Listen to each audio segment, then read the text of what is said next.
watching. You say. Hi, we're Herrick, and then you'll say we're watching Zuus. Yeah. Ready? Wait. Oh. Hi, we're the Herrick. No, we're the band. Okay, we're Herrick. We're Herrick. Okay. Just say Herrick. Okay. Hi. We're stupid. Okay. Hi, we're Herrick. Hi, we're Herrick. Okay, we'll go 3, 2, silent 1, and do it. Okay. 3, 2. Hi, we're we're Herrick. Herrick, and you're watching Zuus Country. Oh, I like that. Little tip. All right, and we'll do the same. And you're watching Zuus. Good, good. And we have Inside Music Pro that belongs to us. 3, 2. Hi, we're Herrick. and you're watching Inside Music Row. I'll ask you some questions. You look at me All right. on that. You have to read that right now. That's speed reading. Speed reading. Okay. So you guys are always busy. You guys are everywhere. I was reading your website, and it's like you guys don't stop. It's a fun thing. You know, I like your sound. You have this cool, you know, almost I don't want to say throwback kind of sound, but it is, and I dig that. Where do you get your inspiration from? Wow, all the band has different influences, all the way from heavy metal to traditional country to bluegrass. So what happens is when we get together, we just infuse all those different. It kind of all filters out. Yeah. We just sit in a room and we just beat the crap out of each other till it comes out okay. It's just we have such different influences, each one of us.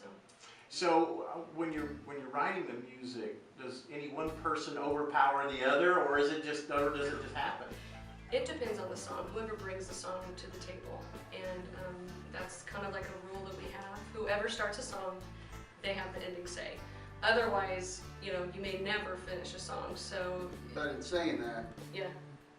Donna's got to like it enough to sing it, so she's being polite, but she will have the final say. Because, I mean, she's got to sing the song. So where do you pull your influences, I guess, from your personal experiences when you're singing your song? A lot of times songwriters will say, okay, I've had these experiences, so therefore, do you do that kind of stuff? Oh yeah. Most of the music that you hear from us is, I think we have a few that's just totally, you know, fiction. The rest of the stuff you're going to hear is things that have happened to us personally, or we know somebody that it happened to. Because it's hard to write about something that you're not familiar with, that you don't know anything about. I'm not good at that. I can't fake it. So whatever you hear come from us, it's about somebody, somewhere, or something that happened. God help them. Yes. And we rarely change the names. I'll have to listen closely next Oh, time. you're That weird bald guy at Zeus. We gotta fit that in the song this time, Zuus. Yeah. Weird guy. Weird No. guy. So how many tour dates do you do normally in a year? About 100. This year has been kind of slow because we're back in the studio recording a new album to be released in 2015. So we don't do a lot of touring when we're cutting. It's too hard to fit in. So this year it's been kind of slow. So we've been doing a lot of the writing and the recording. But usually it's about 100. So the new project, are you looking for a certain direction, a certain sound on that? No, well, we just get together, like we said, and we just write these songs, and whatever comes out, you know, it's really organic the way it happens for us. We don't attempt to write to a certain specific format. Yeah, it's not a hard process at all. It's quite easy. And you said you don't like to go for any one format, and that's what I like, because you guys do have an eclectic kind of sound, and I think country music, and because we are the country network, but we do have a broad appeal.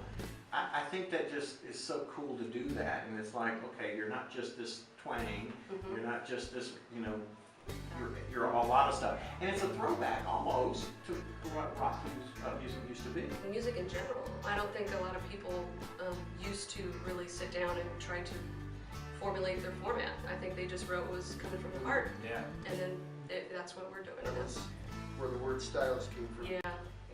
Like Merle Haggard, I mean, all those guys, for their time, they were considered edgy, you know, and listen to him now, he's like the standard, so we try to emulate that in our music. I'm looking forward to hearing that stuff because I'm a fan of you guys, and it's when you hear it, it's like, okay, it's just great music.